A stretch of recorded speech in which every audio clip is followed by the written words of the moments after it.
जैसा अभी कहा गया है ऋग्वेद के प्रथम मंडल के चौथे सूक्त के प्रथम मंत्र की व्याख्या की जाएगी। मंत्र कुछ इस प्रकार से है। स्वरूप कृत नमोतये सुदुधामिव गोजुहे जुहुमसि जवि जवि। तो इंद्र का वैशिष्ट्य क्या है? वह स्वरूप कृतनम है। स्वरूप कृतन। स्वरूप माने श्रेष्ठ रूप रंग को, कृतन माने करने वाला, यानी श्रेष्ठ में जो स्वरूपता है, सौंदर्य है, वो इंद्र के द्वारा ही। इसलिए ऋषि ने पहले कहा कि आप कैसे हो? स्वरूपम कृतन, सृष्टि में सौंदर्य को प्रसारण करने वाले हो। तो सत्यम शिवम सुंदरम, सुंदर भी होना होता उसे। तो आज सौंदर्य का प्रसारण करने वाले हो। जो सौंदर्य है सृष्टि में वो आपके कारण है। इसलिए आप कैसे हो? स्वरूप कृतन, स्वरूप को प्रदान करने वाले। और ऐसे आप ऊतये, ऊतये माने रक्षा के लिए। ऊति शब्द होता है, ऊति, ऊति माने रक्षा होता है। चतुर्थी है ऊति का, ऊतये। आप हमारी रक्षा के लिए पधारो। और मैं आपका आवाहन करता हूं जवि जवि। जवि जवि माने दिनों दिन।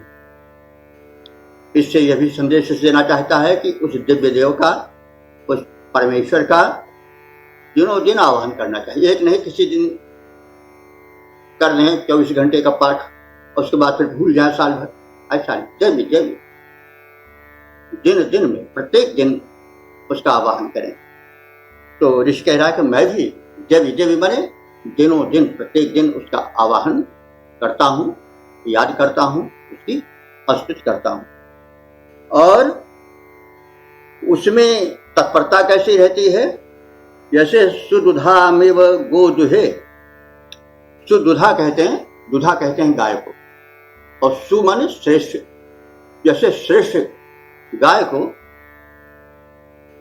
दोहन के लिए जो दोहन करता होता है, ग्वाला होता है, वह बड़े प्रेम से बुलाता है। तो वैसे मैं आपको बड़े प्रेम से बुला रहा हूं। तो स्वरूप कृतनुम इंद्रम त्वाम अहम ऊतये आवाहयामि। मैं तुमको रक्षा के लिए बुला रहा हूं। बुलाने में आतुरता कैसी है? जैसे कि सुदुधा श्रेष्ठ गाय को बुलाने में गोपालक की आतुरता होती है। गोदुहे माने गोदोहन के समय जिस प्रकार से बड़े प्रेम से गाय को गोपाल बुलाता है, वैसे मैं तुम्हें बड़े प्रेम से बुला रहा हूं। जुहुमस माने प्रार्थना के द्वारा, ऐसे नहीं, विनती पूर्वक, स्तुति पूर्वक बुला रहा हूं। जब देव माने, और मैं ये आज ही नहीं, जब देव माने प्रत्येक दिन आपको बुलाता। तो इस प्रकार से ऋषि ने संदेश दिया है कि परमात्मा को, यानी इंद्र परमात्मा का रूप है, उसको प्रतिदिन स्तुति पूर्वक, प्रेम पूर्वक बुलाओ, क्योंकि वो स्वरूप कृष्ण है, सुंदर रूप को प्रदान करने वाला है। रूप कई प्रकार से होता है। रूप होता है शरीर स्वस्थ रहे, ये तो व्याख्या है, भाव है। और कैसे होगा कि हमें धन धान से अर्थ लेना चाहिए, धन धान से हम संपन्न हो, क्योंकि उससे भी रूप बढ़ता है, और पद से आज से भी रूप बढ़ता है। तो ये सब भावनाएं समझने योग्य हैं। तो उसे प्रेम पूर्वक बुलाना चाहिए, उसका स्मरण करना चाहिए, यह संदेश है। तो जिस तरह से उत्तम दुग्ध वाली धेनु को दोग्धा नित्य बुलाता है, उसी प्रकार से हम सांसारिक सुख और सांसारिक समृद्धि के लिए उस सौंदर्य प्रदायक परमात्मा इंद्र को विनम्र भाव से बुलाते हैं। तो इसका छंदोबद्ध रूपांतरण भाव विस्तार इस प्रकार से देखा जा सकता है। जिस भांति बुलाता है ग्वाला प्रिय दुग्ध दात्री धेनु विमल, पा करके उससे दुग्ध धवल को पुष्ट तुष्ट सुख पाता है। यह उपासकों का दल वैसे सत्कर्मशील सर्वेश्वर को प्रतिदिन स्तोत्रों के द्वारा रक्षा के लिए बुलाता है। जिस भांति बुलाता है ग्वाला प्रिय दुग्धदात्री धेनु विमल, पाकर के उससे दुग्ध धवल को पुष्ट तुष्ट सुख पाता है। वो पुष्ट तुष्ट सुख पाता है। अगला मंत्र है मंत्र संख्या 2। उपनः सवना गहि सोमस्य सोमपाह पिब, गोदा इद्रवतः मदः। तो इस चौथे सूक्त के दूसरे मंत्र का उच्चारण किया गया। इसका आशय है कि वह इंद्र आए जो कि सोमपान का प्रेमी है और जो कि गोधन प्रदान करता है और जो कि स्वयं ऐश्वर्यवान है। तो अब शब्दार्थ सहित अर्थ देखें। उप नह, उप माने होता है समीप, नह माने हमारे। उपनह सवन आगस्ट, समन कहते हैं, राज पर एक टेक्निकल शब्द है ये। जब यज्ञ होता था तो समन होता था। समन कहते हैं कि सोम रस को टपकाया जाता था। लता को तत्काल कूट करके उसका रस लता से निकाला जाता था और उसको तैयार किया जाता था। वो प्रिय पेय पदार्थ था, जैसा उसके विषय में कहा भी जा चुका है। तो इंद्र सोमप है, सोम पान करने वाला है और उसका परम प्रेमी है। इसलिए उसके परम प्रिय पेय को प्रदान करने की बात कह करके ऋषि कह रहा है कि हे सोमपाह, हे सोमपान करने वाले ऐश्वर्यशाली इंद्र, नह सवना, हमारा श्रवण माने टप, सोमलता से निकाला जाने वाला सोमरस का विधान हो रहा है। इसका मतलब क्या है कि यानी तत्काल ताजा का ताजा मिलेगा आपको। ये नहीं कि पहले से किया, वो बिल्कुल टपकाया जा रहा है, बिल्कुल तरोताजा रहने के लिए आप हमारे समीप इस यज्ञ में आओ और पिब माने इस सोमरस का पान करो। चाहे तो हम कह सकते हैं कि अब उसको ऐसे व्याख्या कि भाई हमारे हृदय का जो आनंद है, जो भक्ति है, वही सोमरस है। अब इसकी व्याख्या में ऐसा भी कर सकते हैं अगर उसको हम भक्त भगवान के रूप में लें तो। लेकिन सीधा अर्थ तो यही है कि सोम लता से टपकाया जाने वाला रस की प्रक्रिया हो रही है, जिसको कि सवन कहा जाता है। और ये तीनों सवन होंगे, यानी 3 प्रातः सवन और मध्याह्न सवन और सायंकाल का सवन, 3 सवन होते थे यज्ञ में सोमरस का। तो उस प्रिय पेय सोमरस के सवन टपकाए जाने की प्रक्रिया पूरी हो रही है। आपको सोमरस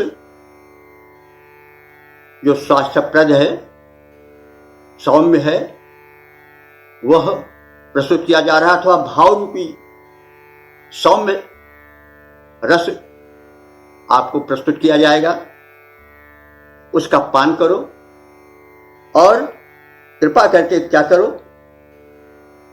कि यहां आओ। और आप गोदा हो, गोदा इदरेवतः मदः, तो गोदा माने गाम ददात इत गोदा, जो गोधन दे वह गोदा है। तो गोधन उस समय का सबसे बड़ा धन था। वैदिक युग का सबसे बड़ा धन, कई प्रकार गोधन, गजधन, बाजधन और रत्न धन, खान, ये सब कहा भी गया है। तो उस समय जो वस्तु का विनिमय होता था वो गायों के माध्यम से होता था। एक गाय के बराबर यह वस्तु होगी। तो समय समय पर आदान प्रदान के साधन बदलते रहते हैं। पहले सबसे बड़ा धन गाय का गोधन माना जाता था, उसी से ही विनिमय बार्टर सिस्टम चलती थी, युग के हिसाब से बदलते ही रहते। फिर उसके बाद स्वर्ण आया, सोने के द्वारा बार्टर सिस्टम यानी विनिमय क्रिया होने लगी। फिर उसके बाद लक्ष्मी जी कहाँ उतर आई? कागज के नोट पर। बड़ी भारी धन संपदा कागज के नोट पर आ गई, एक टुकड़े पर कागज के। सब गोधन, स्वर्णधन, गजधन, बाजधन, आज तो गजधन तो खास रह नहीं गया है, पहले गजधन भी होता था, बाजधन भी। अब सब, अब जो कुछ उनके स्थान पर यंत्र निर्मित हैं, कार निर्मित हैं, ट्रक निर्मित हैं, जो कुछ है वो सब आकर के कागज के टुकड़े में, नोट में समा गए हैं। तो धन, लक्ष्मी जी अपना रूप बदलती रहती हैं, कभी गाय में थी, कभी हाथी में थी, कभी सोने में थी, सिक्के में थी, चांदी में थी। फिर वो अपने को समेट करके कागज के टुकड़े में, नोट में उन्होंने भर दिया, आप बैंक में डाल दीजिए, आपके ऊपर कृपालु बनी। तो कहने का मतलब है ये उस समय की गोदा कहा जा रहा है, जबकि गाय ही आय का मुख्य साधन था और बार्टर सिस्टम, लेन देन की प्रथा, प्रक्रिया गो से ही चलती थी। इसलिए इंद्र से प्रार्थना की जा रही है कि गोदा माने गायों को देने वाला हो, गोधन देने वाला हो। और इत रेवतः, इत माने और, रेवतः माने ऐश्वर्य धन, और हमें जो संसार के और ऐश्वर्य हैं और धन है वो भी दो। तो ये मतलब भाई, दाता एक राम भिखारी सारी दुनिया, तो हम मांगेंगे तो नहीं तो पाएंगे कैसे? इसलिए बुलाया गया, स्वागत सत्कार किया गया, उसका पेश सोम उसको अर्पित किया गया, उस परमेश्वर इंद्र को, और उनसे याचना क्या की गई कि हमें गोधन दें और ऐश्वर्यवान है हमको ऐश्वर्य दें, तेजो से तेजो में देही, ओजो से ओजो में देही, और हमें जो है वो रेवत अन्य प्रकार के धन भी दें। और इस प्रकार से इंद्र का आवाहन, इंद्र का स्वागत और इंद्र से याचना की गई जीवन को सबल, सुखी और समृद्ध बनाने के लिए। तो इसमें मुख्य शब्द जो हैं वो सवन को जानना चाहिए। सवन सोम रस का टपकाना, चुआना है, सोम के विषय में बताया गया है। और गोदा, गोधन, और रेवता, रेवत कहते हैं समृद्ध, संपत्ति, ऐश्वर्य को, यह कहा गया है। इस प्रकार से यह मंत्र है और इसका छंदोबद्ध भाव विस्तार इस प्रकार से है। हे इंद्र रूप परमेश्वर, हे इंद्र रूप परमेश्वर, मैं विनती करता हूं बार बार, ये सोम सरस दिव्यौषध रस टपकाया जाता 3 बार, स्वीकार करो आकर भगवन ऐश्वर्यवान स्वामिन उदार होकर प्रसन्न, देते उपासकों को तुम ही गोधन को अपार। हे इंद्र रूप परमेश्वर, मैं विनती करता हूं बार बार। प्रथम मंडल के चौथे सूक्त का तीसरा मंत्र प्रस्तुत है। मंत्र इस प्रकार से है। अथाते अंत मानाम विद्याम सुमतीनाम मानो अतिक्ष आगहि।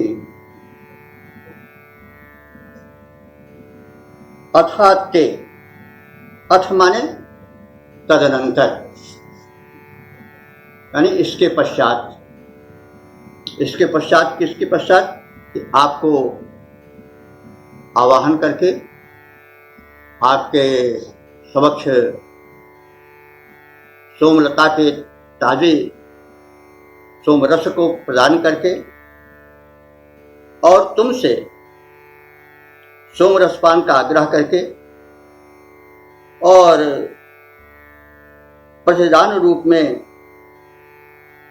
गोधन को प्राप्त करने की प्रार्थना करके उस ऐश्वर्यवान इंद्र से हम आनंद को प्राप्त करने की प्रार्थना करके अब इस मंत्र में, तीसरे मंत्र में कहा जा रहा है तदनंतर, इस प्रकार जो अभी बात कही गई उसके पश्चात मैं आपके स्वरूप को जानने की चेष्टा करता हूं। स्वरूप, स्वरूप माने वास्तव में आपकी महत्ता किस प्रकार से है, आप किस रूप में शिष्य में विद्यमान, और मैंने कैसे आपके महत्व को जाना। क्योंकि पहले कहा जा चुका है कि इंद्र जैसा, अब लोग कहते हैं कि इंद्र कहीं है स्वर्ग में, वहां पर वो रहता है, सिंहासन है, उस पर विराजमान रहता है, उसके चारों ओर जो है वो देवगण बैठे रहते हैं, अप्सराओं का नृत्य होता रहता है, राजरंग सब चलता रहता है, विलासी रूप में हम लोग जानते हैं और देखते भी हैं। आज सीरियल चलते हैं उसमें भी इंद्र का विलासी रूप, कहीं कोई तपस्या कर रहा है तो दिखाया जाता है कि उसको भंग करने के लिए भेजता है दूतों को, आदि आदि बातें जो हैं वो हैं। और इनको प्रत्यक्ष दिखाया गया कि आप अगर देवलोक जाएं तो अमरावती जाएं, महाराष्ट्र के उधर है तो वो क्षेत्र उनका रहा होगा बहरहाल, तो उसके साक्षात दर्शन भी हो सकते हैं। लेकिन वास्तव में जो वैदिक इंद्र है वो अदृश्य है, वो एक शक्ति है। तो शक्ति को हम शक्तिमान के जरिए देखते हैं, उसका अनुभव करते हैं। जैसे एक प्राण शक्ति है तो प्राण शक्ति को हम देख तो नहीं सकते, लेकिन उससे जो चेतना रहती है उससे हम प्राण शक्ति का अनुमान कर लेते हैं। तो विद्युत को हम ऐसे सीधे तो नहीं देख सकते हैं कक्ष में, लेकिन वो पंखा चला रही है, वो बल्ब चला रही है, वो टीवी फ्रिज आदि यंत्रों को चला रही है, और जाते हैं तो ट्रक बस रेल आदि को खींच रही है। तो उसको साक्षात न देख करके भी हम अनुमान द्वारा एक शक्ति रूप में विद्युत को मान लेते। तो ऐसे ही जो वेद का इंद्र है वो कोई साक्षात प्रकट नहीं होता है, वो एक शक्ति रूप है। तो शक्ति रूप अदृश्य को हम कैसे जानेंगे? जब कोई हमें ज्ञानी व्यक्ति उसका परिचय देगा, तब यही बात मंत्र में बताई जा रही है। तो ऋषि क्या कह रहा है? अथा ते अंतमना विद्याम सुमती नाम। अथ माने तदनंतर, प्रार्थना उपरांत, ते अंतमनाम सुमती नाम। अंतमनाम माने तुम्हारे समीप रहने वाले या तुम्हें निकट से जानने वाले, यानी तुम्हारे भक्त जो कि तुम्हारे स्वरूप को तुम्हारे निकट रह करके जानते हैं। निकट रहने का मतलब हुआ कि ध्यान में हम निकट आ जाते हैं। तो ध्यान में तत्वज्ञ विद्वान जो तुम्हारे स्वरूप को जानते हैं, ऐसे सुमति नाम, सुमति नाम अंतमनाम, ये दो हैं।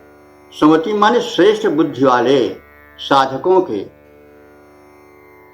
जो कि अंत मनाम, तुम्हारे अंत माने मतलब वो नहीं कि अंत माने अंतः, जैसे अंतःपुर होता नहीं ना अंदर का, तो अंतवासी होता है, तो अंतः मनाम, जो तुम्हारे अंत माने समीप मन लगाकर रहने वाले हैं, ऐसे सुमति नाम श्रेष्ठ बुद्धि वालों से हम तुम्हारे स्वरूप को जाने।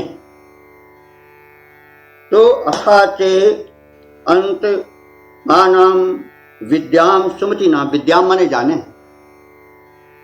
हे इंद्र, हम उन सुमति नाम श्रेष्ठ बुद्धि वालों से, उन श्रेष्ठ साधकों से जो कि तुम्हें निकट से पहचानते हैं, जानते हैं, उनसे हम तुम्हारे स्वरूप को जाने। तो मानो अति आति ख्या, तो मां माने मत, नहीं, नो माने हमारे, ना से नो हो गया, मत हमारे या हमें, ख्या माने होता है क्या, अतिख्य, मां अतिख्य, अतिख्य शब्द है, अतिख्य माने होता है त्याग। तो हम श्रेष्ठ व्यक्तियों से आपके स्वरूप को जान रहे हैं, और यदि हम अभी पूर्ण रूप से नहीं जान पाए हैं तो हमें अज्ञानी समझ करके आप त्याग न करें, क्योंकि मैं आपके स्वरूप को जानने के लिए इच्छुक हूं। तो मानो, मां माने मत, नो माने हमें, अतिख्य माने जो है वो त्यागो, हमको त्यागो मत। हम तुम्हारे स्वरूप को जानने की चेष्टा कर रहे हैं उन श्रेष्ठ बुद्धि वालों से, साधकों से, जो कि तुम्हारे समीप तुम्हें पहचानते हैं, जानते हैं। तो और आगहि माने हमारे पास आओ, और आकर के हमें अपने स्वरूप को जानने में सहायता करो। देखिए यहां पर सत्संगत का बीज छिपा हुआ है। जो किसी क्रिया को जानता है उसके समीप जाना चाहिए। तुलसीदास जी ने, सब लोगों ने, तमाम विद्वानों ने, संतों ने यह कहा है कि सत्संगत मुद मंगल मुदा, बिना सज्जनों की संगत किए हुए हम मंगल को नहीं पा सकते हैं, परमात्मा को नहीं पा सकते हैं। कबीर ने तो गुरु जो परमात्मा के स्वरूप को जानता है उसको परमात्मा से बढ़कर बता दिया कि गुरु गोविंद दोऊ खड़े काके लागों पाए, बलिहारी गुरु आपनी गोविंद दिया बताए। तो वही यहां भी समझना चाहिए कि यहाँ पर जो इंद्र है वह परमात्मा की भूमिका में है। तो परमात्मा तो शेष महेश सुरेश देनेश गणेश हो जाए निरंतर गावे, उसको तो ऐसे नहीं जाना जा सकता। उसको जानने के लिए सबसे सीधा मार्ग क्या है? सुमति नाम से श्रेष्ठ बुद्धि वाले साधकों के, वे साधक जो कि तुम्हारे रहस्य को जानते हैं, उनके द्वारा मैं भी जानने की चेष्टा कर रहा हूं। तो अभी जान नहीं सका हूं तुम्हारा स्वरूप, लेकिन चेष्टारत हूं, प्रयत्नरत हूं। तो इस बीच में तुम हमें जो है वो आतिथ्य यानी त्यागने की क्रिया मत करो, और आगे ही हमारे समीप सहायक रूप में आओ। तो इस प्रकार से इस मंत्र में ऋषि ने क्या बात कही कि जो श्रेष्ठ बुद्धि वाले हैं, साधक हैं, वो उस सूक्ष्म शक्ति संपन्न इंद्र के स्वरूप को जानते हैं। मैं भी